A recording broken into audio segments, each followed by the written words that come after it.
Micro Podcast. Capítulo 7.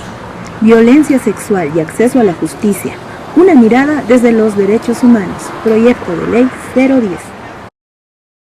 Muy buenas noches, iniciamos de nuevo con este micro podcast y hoy tenemos una invitada especial quien es abogada, litigante penalista, además con especialidad en delitos contra la violencia hacia las mujeres y niñez. Ingrid, por favor, preséntate a la audiencia.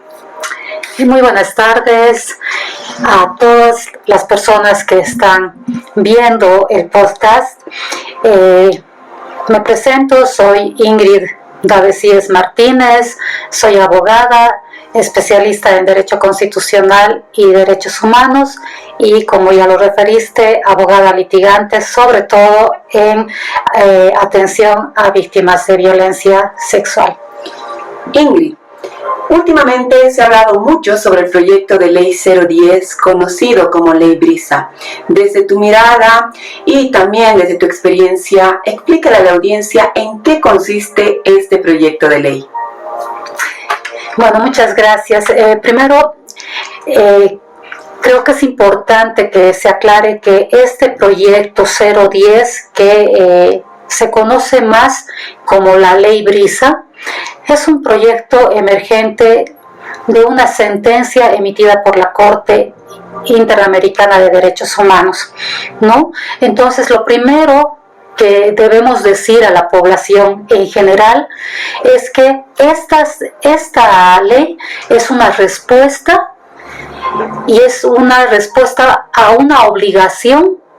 que tiene el Estado a partir de la sentencia de la Corte Interamericana de Derechos Humanos y que por tanto no puede ser eludible bajo ningún concepto. Eso por una parte. Es importante también destacar que hay elementos fundamentales que hacen que se destaque la importancia de este proyecto de ley. En primera instancia está el hecho de que hace un reconocimiento a una población afectada desde hace muchos años y que ha sido invisibilizada en lo que es el haber sido víctima de violencia sexual. Y estoy hablando en este caso concretamente de la población de adolescentes, mujeres u hombres que están entre el rango etario de 14 y máximo 18 años de edad. En este marco, Ingrid, precisamente se habla que no existe legislación que proteja a los adolescentes, pero sí hacia la niñez. Como tú mencionabas, precisamente este proyecto de ley busca proteger a la niñez. ¿Qué está pasando actualmente con los adolescentes entre 14 a 18 años que son víctimas de violencia sexual? Esa es una muy buena pregunta, porque la realidad actualmente nos muestra que la violencia sexual contra adolescentes en ese rango etario que señalaba, entre 14 años hasta menores de 18 años, pueden acceder, entre comillas diría yo, a la justicia, pero a partir de una denuncia por el delito de estupro. Y eso significa que una vez que accede al sistema procesal, si es que logra concluir con el proceso, esta víctima no va a poder llegar a tener una reparación del daño que se le ha ocasionado y una sanción idónea como la que tiene la población, por ejemplo, de niños, niñas y adolescentes. Para ser más clara, por ejemplo, cuando se ha denunciado un hecho de violencia sexual contra niños, niñas y adolescentes, este delito está tipificado en el Código Penal como el delito de violación contra niños, niñas y adolescentes, que está sancionado entre 20 a 25 años de privación de libertad. Lo propio pasa con la población adulta. Sin embargo, este rango etario realmente ha quedado en una situación de desprotección desde lo normativo, pero también desde lo que es la aplicabilidad de la norma, porque a la fecha estas víctimas, como decía anteriormente, pueden denunciar a partir de lo que es la aplicación del delito o el tipo penal de estupro, con una sanción mínima que alcanza, que llega a ser de 3 a 6 años, ¿no? Y eso hace que justamente, además, establezca la normativa, en este caso la normativa en el ámbito penal, que establezca una jerarquía de delitos,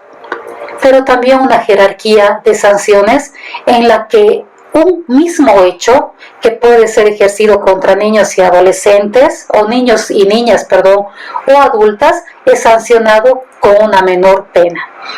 En ese marco podríamos decir que agresores sexuales se estarían beneficiando de una normativa que permite que la pena sea atenuada, considerando que las adolescentes de alguna manera darían consentimiento, o cómo se plantea desde lo jurídico y en los procesos penales. ¿Cómo se está viendo esto?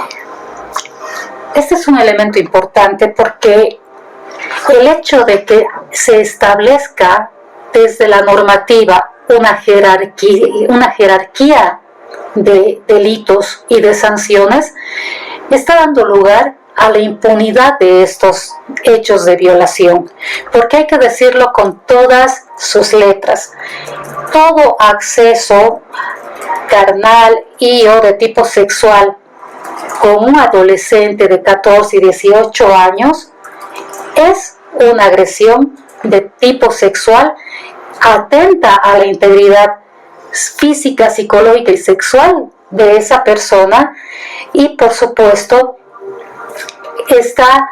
generando no solamente la impunidad de quien accede a esa relación, si se puede llamar relación, a ese vínculo de carácter sexual que está accediendo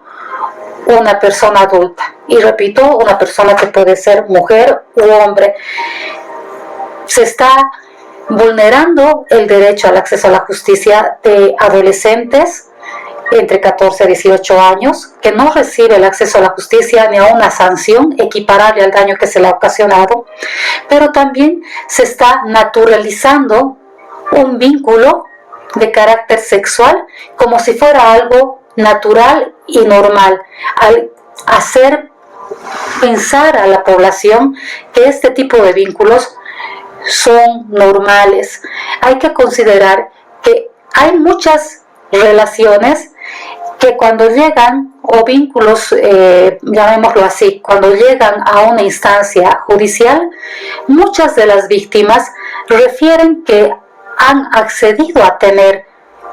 un vínculo de carácter sexual con su agresor o su agresora, debido a que ha sufrido intimidación, debido a que han ejercido el uso de la fuerza física, de la violencia psicológica por parte de los perpetradores de esta violencia sexual, ¿no? Y entonces, en ese sentido, no se puede denominar ese acceso carnal o de carácter sexual, no se puede relacionar con una relación de carácter consentido, porque es simplemente una forma de permear el delito de violación y que afecta de forma significativa a todo el proyecto de vida de estas personas y de esta población en particular. En ese marco, Ingrid, hemos visto que el proyecto de ley plantea la eliminación del tipo penal de estupro, con toda la explicación que ya nos indicabas desde tu mirada penalista y además constitucionalista, por qué es importante y además urgente que el tipo penal de estupro se elimine, y qué pasaría con las personas que tienen acceso carnal, como tú mencionabas, con personas entre los 14 y 18 años. ¿Por qué delitos serían juzgados? Bueno, a partir de lo que es la determinación de la Corte Interamericana de Derechos Humanos, nace una obligación para el Estado boliviano, que es el de eliminar la figura del estupro. Pero eso no significa que se vaya a eliminar la sanción y el carácter punitivo de estos hechos frente al sistema o al cuerpo normativo que tenemos en Bolivia. Lo que se está planteando desde el proyecto 010, más conocido como Ley Brisa, es que se elimina el estupro y la población que está entre 14 y 18 años es incorporada como parte del ámbito o sujetos de protección en el Código Penal, pero bajo la figura o el tipo penal de violación contra niño, niña y adolescente. Ese es un primer punto. Lo otro que es importante es que estamos dando lugar a que haya una mayor protección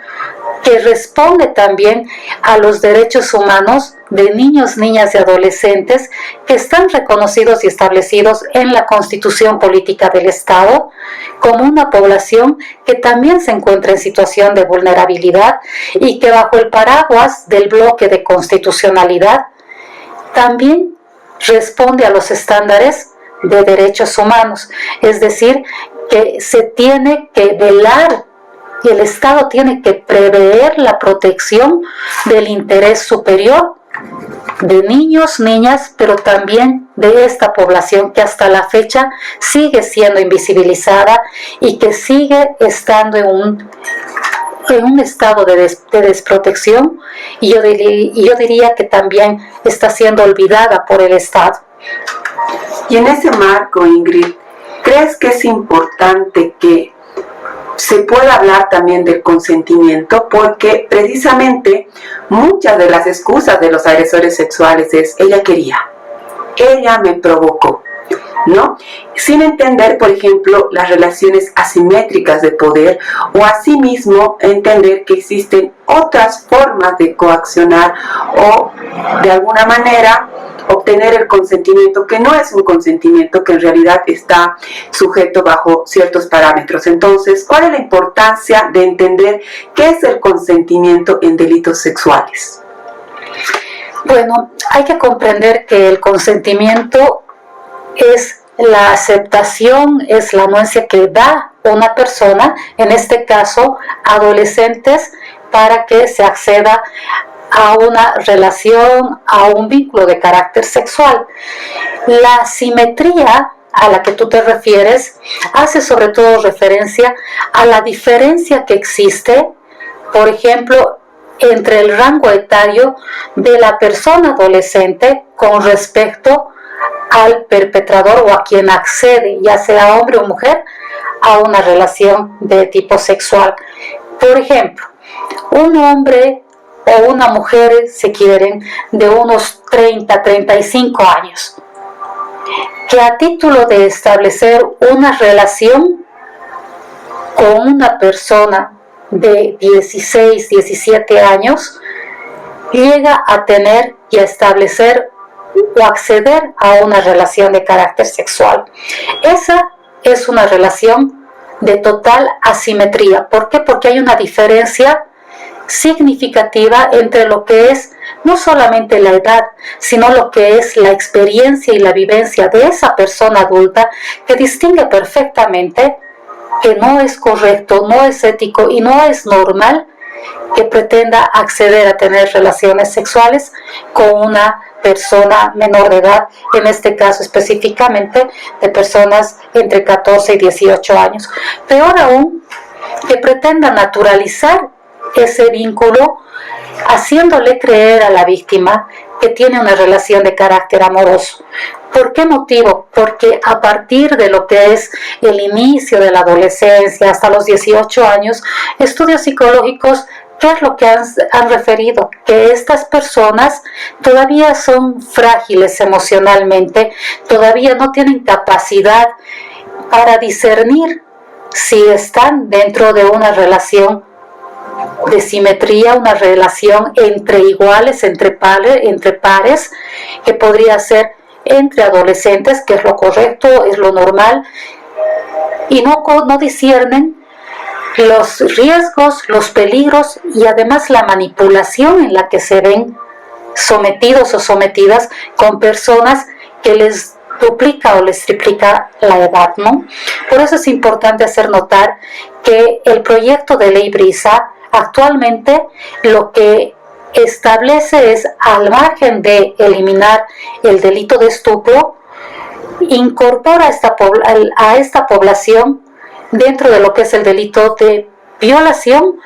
pero poniendo como eje central solamente el consentimiento, sin que medie situaciones o acciones de violencia física, manipulación, amedrentamiento y o intimidación. Continuamos con nuestro podcast y en ese marco, Ingrid, se ha hablado mucho sobre la justicia, pero se ha hablado poco sobre el acceso a la justicia a las víctimas de violencia sexual. ¿Cómo está la situación en el mundo litigante? Al momento de obtener una sentencia garantiza realmente el acceso a la justicia. ¿Cómo están quedando las víctimas de violencia sexual? Este punto realmente tiene mucho para debatir y para analizar, pero me parece que en este momento es importante que se pueda destacar dos miradas. Una, la observación y el cuestionamiento que hace algunas personas, no puedo decir toda la población porque considero que se requiere de mucha información respecto al proyecto de ley 010, pero de todos los cuestionamientos que se han escuchado en estos últimos meses, se ha señalado de diversas maneras que el derecho al debido proceso, el acceso a la justicia, sobre todo de los varones, se va a ver vulnerada, ¿no? Y bueno, yo aquí sí quiero ser enfática en el sentido de que bajo ningún concepto el derecho al debido proceso puede verse vulnerado, ni siquiera el acceso a la justicia, empezando por el hecho de que para empezar el debido proceso es una garantía constitucional que está establecida de forma taxativa y está protegida dentro de nuestra Constitución Política del Estado y responde a estándares también internacionales del debido proceso en materia de derechos humanos. Por tanto, una persona que ha sido denunciada, y voy a hablar de una mujer u hombre que ha ejercido violencia contra adolescentes, mujeres u hombres, contra niñas, niños, siempre va a tener acceso a la justicia. ¿Y por qué lo digo con tanta certeza? Porque esa persona que ha sido denunciada, al momento de que se presenta la denuncia, es notificada con la denuncia o con la querella. Y empieza la participación, que en este caso tendría y tiene que ser activa por parte del Ministerio Público. Por tanto, una vez que reciba la denuncia, esta persona que ha sido denunciada por hechos de violación, por ejemplo, tienen la facultad y tienen el derecho de responder a esa denuncia y de desvirtuar todos los hechos que se han denunciado. Entonces, desde ese primer momento, el elemento constitutivo del debido proceso, que es el acceso a la justicia per se, no se vulnera. Y lo propio pasa con el derecho a la defensa, que es otro elemento constitutivo del debido proceso. ¿Por qué razón? Porque a partir de la denuncia, como les decía, la persona denunciada va a poder acceder y aplicar todos los recursos que le franquea la norma. Y estoy hablando específicamente, por ejemplo, de recursos incidentales de apelación, la apelación contra una resolución o sentencia, hasta llegar a última instancia. Por cuanto en estas fases del proceso judicial, la persona que ha sido denunciada va a poder hacer uso de esta garantía constitucional en el marco de la ley, porque las reglas del procedimiento no se están modificando a partir del proyecto de ley Brisa. Entonces, bajo ningún concepto se puede considerar que hay una vulneración del debido proceso en ninguno de sus elementos. Se ha hecho referencia también a la vulneración del principio de presunción de inocencia, pero este principio si hay un debido proceso, si hay una actuación investigativa seria, responsable y conforme a las atribuciones que tiene el Ministerio Público, tampoco se van a ver diluidas ni se van a ver afectadas para él o la procesada. ¿Por qué? Porque la presunción de inocencia, no puede ser afectada en tanto no se demuestre lo contrario, lo que significa que todas las acciones investigativas que realiza el Ministerio Público, porque la carga de la prueba, lo dice la norma, está a cargo del Ministerio Público, van a llegar a demostrar que existió la comisión del delito en contra de niñas, niños o adolescentes, o en caso contrario, se va a llegar a demostrar de que no ha cometido el ilícito y por tanto va a quedar en libertad y libre de toda acusación. Lo que no pasa en el caso de las víctimas de violencia sexual. Y aquí una vez más quiero hacer énfasis. Para empezar, las personas, voy a hablar específicamente de la población de adolescentes que están entre 14 y 18 años. Estas personas, estas víctimas, por el temor que tienen, primero de denunciar a un familiar, a una persona que ha podido ser incluso su maestro o su maestra en la escuela o en el colegio, o de pronto, como se han estado viendo ya algunos casos, pastores, algunos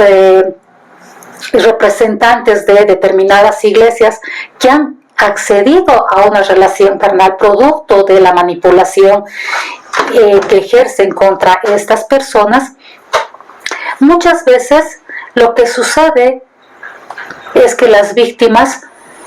van a tener dificultad para ir a denunciar, para ir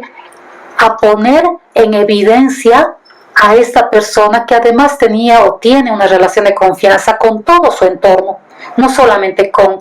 ella o con él como víctima. Entonces, desde ese momento, la víctima tiene dificultad para acceder a la justicia. Otro elemento que es importante destacar es que una vez que se atreven a denunciar el hecho de violencia sexual, una vez que su mente ha permitido que puedan discernir respecto a el tipo de hechos de violencia sexual que han sufrido, y una vez que se animan a ir a una instancia como el Ministerio Público o la FELCC o de pronto una defensoría, lo que encuentran es cuándo ha sucedido el hecho. ¿Por qué has demorado tanto en realizar la denuncia? ¿Tienes evidencia? ¿Hay marcas? ¿De qué manera puedes demostrar que él te amenazaba o esta persona ha ejercido intimidación? Entonces, desde el momento en que presentan la denuncia, paradójicamente, las víctimas de violencia sexual son una vez más violentadas y revictimizadas, pero esta vez por operadoras de justicia. Entonces, el acceso a la justicia en esta primera fase ya es difícil para las víctimas. Cuestión que no pasa o situación que no sucede para las personas denunciadas. El otro elemento es que el acceso a la justicia, conforme al alineamiento de la Corte Interamericana de Derechos Humanos, dice que tiene que ser efectiva, lo que significa que también tiene que alcanzar una sanción, pero una sanción que sea equiparable al daño causado. Actualmente se está denunciando los hechos de violación contra adolescentes como si fuera un delito o como un delito de estupro, porque así está previsto en la norma. Y eso significa que todos los daños que se han ocasionado a esta víctima no sean sancionados de manera efectiva, si es que además llegan a todo el sistema procesal y judicial que actualmente existe, ¿no? Porque estamos hablando de que 3 o 6 años que pueda llegar a tener una sanción si es que se logra establecer por la demora del tiempo, de pronto porque ha dejado pasar la evidencia a la víctima, porque la evidencia de pronto se ha perdido o simplemente se ha contaminado, o por los sesgos de género y generacional también con la que atienden los operadores y los administradores eventualmente de justicia, hacen que todas las evidencias en el tiempo se vayan diluyendo. Entonces, si en el mejor de los casos logra tener u obtener una sanción, nunca hasta el momento esa sanción, que puede ser de 3 a 6 años, va a ser equiparable al daño que se le ha ocasionado a una persona que de pronto ha sufrido violencia sexual desde que era niña hasta los 17 años, 16, momento en el que de pronto se ha animado a denunciar el hecho. Y tenemos que ser conscientes que incluso después de ser mayores de edad, se han dado muchos casos en los que ya siendo adultos, la víctima se ha atrevido a hablar y a romper con ese silencio para poder sanar y para poder recuperar un proyecto de vida que lamentablemente se ha visto interrumpida, ¿no? Por eso es importante destacar que el proyecto de ley permite justamente eliminar el estupro, que es una forma de actualizar el Código Penal a los estándares internacionales de derechos humanos, de protección a esta población, pero también de equiparar el daño que se ha ocasionado a las víctimas a otro tipo de violación, como es la violación contra niños, niñas y adolescentes, y con una sanción que es equiparable al daño ocasionado, en este caso entre 20 a 25 años de privación de libertad, lo que de ninguna manera significa que con solamente la privación de la libertad se va a reparar el daño que se ha ocasionado a esta persona o el daño que se ha ocasionado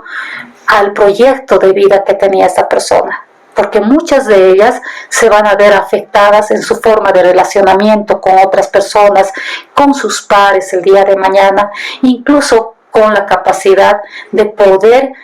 establecer relaciones de pareja de manera sana, a no ser que hayan pasado por un proceso previo de terapia. Ingrid, últimamente también se ha visto mucho a profesionales en derecho opinar sobre la ley dando información errónea que además no está basada en la evidencia, ya sea científica o estadística. ¿Qué le podríamos decir a la población? Porque dicen, si un abogado lo ha dicho, entonces yo creo que es cierto, ¿no? Porque ya lo ha dicho un abogado, ellos han estudiado leyes, tú como profesional en el derecho, pero además con especialidad en derecho constitucional, además penalista, litigante. ¿Qué podrías decir a la población antes de escuchar o creer lo que dice o no dice la gente en Internet sobre un proyecto de ley que busca proteger a la niñez de la violencia sexual? Yo particularmente como abogada, así como muchos médicos, voy a hacer esta analogía. Cuando una persona está enferma, acude a 1, 2, 3 abogados para tener un mejor criterio, ¿cierto? En el caso de una situación de violencia sexual, yo recomendaría que las personas que están escuchando una apreciación negativa con respecto al proyecto de ley 010 se den la tarea de poder visitar a otros abogados, abogadas profesionales, y yo les invitaría incluso a que se apersonen a las oficinas de las diferentes organizaciones de sociedad civil que protegen derechos humanos, en particular de la población de mujeres, de niños, niñas y adolescentes, que son los que mayoritariamente se van afectados. ¿Para qué? Para que tengan mayor información e información certera. Pueden visitarnos en nuestras oficinas, pueden participar y presentarse para disipar sus dudas, podemos hacerles conocer lo que dice efectivamente el proyecto de ley, de manera de que puedan disipar no solamente sus dudas, sino que también puedan ayudar de manera constructiva a sensibilizar y a concientizar a la población en general sobre la importancia de la aprobación de este proyecto de ley, que sobre todo busca ampliar la protección reforzada de adolescentes. Esta población por muchos años se ha visto afectada, por muchos años ha sido incluso, yo les diría, sujeto hasta de negociación por parte de algunos tutores, tutoras y hasta voy a decir padrastros muchas veces, que han visto la forma de generar recursos a costa de esta población. Y aquí quisiera hacer mención a un caso en particular en la que sí me ha tocado conocer un caso específico, por ejemplo, de un adolescente que tenía 12 años y que bajo el asentimiento de los padres sostuvo una relación, y digo relación entre comillas porque se dio autorización a que esta adolescente desde los 12 años tenga relaciones sexuales con uno de sus profesores bajo la promesa de que este profesor iba a pagar las pensiones de esta alumna. ¿Y qué es lo que se ha hecho? A título de que los padres daban el consentimiento a este tipo de relación, la niña ha crecido hasta los 16 años aproximadamente, sufriendo violencia sexual continuada, sistemática por parte de este profesor, que además cuando llegó a ser denunciado alegó que tenía todo el consentimiento de sus padres. Imagínense, ni siquiera de ella. Cuando ya hablamos con ella, por supuesto que había un quiebre absoluto de todo lo que era su autoestima, de lo que era su identidad, como una mujercita que estaba haciéndose mujer, con una forma de ejercer la sexualidad sobre su cuerpo totalmente distorsionada y desvirtuada, y por supuesto con varias tentativas de suicidio producto de la situación que estaba viviendo por años, ¿no? Entonces creo que hay que ver también el hecho de que no es posible que las personas de manera tan simplista, perdón la expresión, pero es que es la única forma en la que se puede concebir que se malentienda este proyecto de ley y se desvirtúe a quienes el objeto de protección de esta norma. Creo que es importante que la gente se sensibilice, que busque mayor información asertiva. Está también la Defensoría del Pueblo, están las Defensorías de Niñez y Adolescencia, si no conocen otras organizaciones de sociedad civil que les pueden munir de información cierta, real y veraz, y que puede ayudar a disipar todos estos comentarios, toda esta información malintencionada que pretende hacer caer este proyecto de ley, que reitero, además no es un proyecto de ley de carácter personal, sino que responde más bien a una obligación del Estado frente a una instancia supranacional como es la Corte Interamericana de Derechos Humanos. Y para ir cerrando, Ingrid, ¿qué le podemos decir también a las autoridades en el marco del proyecto de ley 010,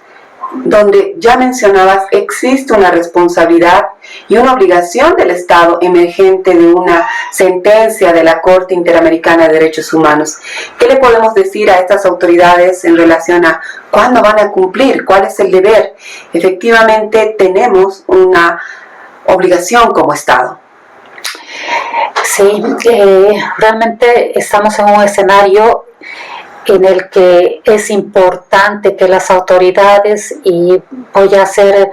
específicamente mención a todas y todos los asambleístas de la Asamblea Legislativa Plurinacional, quienes tienen ahora la tarea no solamente de revisar este proyecto normativo, sino la obligación de aprobarla hasta que llegue a su promulgación ante el Ejecutivo y su consecuente publicación. Esto porque como asambleístas que son conforme a las obligaciones y atribuciones que establece la normativa que regula su actuación, tienen la obligación de tratar esta normativa, pero considerando que es emergente de una obligación establecida a partir de una sentencia de la Corte Interamericana contra el Estado boliviano por la negligencia con la que ha actuado en un caso concreto, que se vuelve emblemático porque responde o representa a miles de casos que se dan en el país.